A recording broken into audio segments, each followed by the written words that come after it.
পরাজিত হল ইসরায়েল যুক্তরাষ্ট্র। আমেরিকার নামকরা B-2 বোমারু যুদ্ধবিমান এটা দিয়ে হামলা চালিয়েও কোনো সুবিধা করতে পারেননি দেশটি।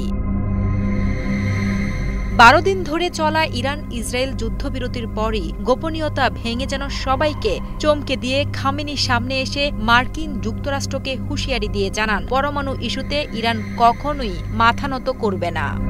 গত 26 জুন আল জাজিরায় প্রকাশিত এক প্রতিবেদন থেকে জানা যায়, যুক্তরাষ্ট্রের ডিফেন্স ইন্টেলিজেন্স এজেন্সি DIA এর ফাঁস হওয়া প্রাথমিক প্রতিবেদনে বলা হয় ক্ষতি মাঝারি থেকে গুরুতর। তবে আরও জানানো হয় তাদের আস্থায় ঘাটতি আছে।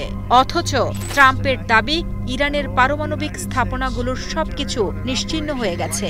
এই বিতর্ক গুরুত্বপূর্ণ ছিল কারণ এর উপরই নির্ভর করছিল ইরানের পারমাণবিক বোমা তৈরির সক্ষমতা সত্যি সত্যিই শেষ হয়েছে কিনা।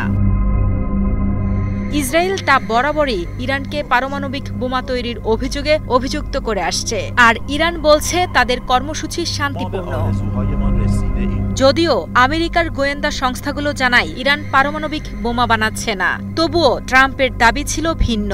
এত সব দ্বিমতের মধ্যেও একটা বিষয় পরিষ্কার, ইরান তাদের পারমাণবিক কর্মসূচি চালিয়ে যাবে। ইরানের সর্বোচ্চ নেতা আয়াতুল্লাহ আলী খামেনি বলেন, এই হামলা তেমন কোনো ক্ষতি করতে পারেনি, পারমাণবিক কর্মসূচি চলবে। ইন্টারন্যাশনাল অ্যাটমিক এনার্জি এজেন্সি এর প্রতিবেদনের মতে ইরান 450 কেজি ইউরেনিয়াম 60% পর্যন্ত সমৃদ্ধি করেছে, যা অস্ত্র তৈরির কাছাকাছি।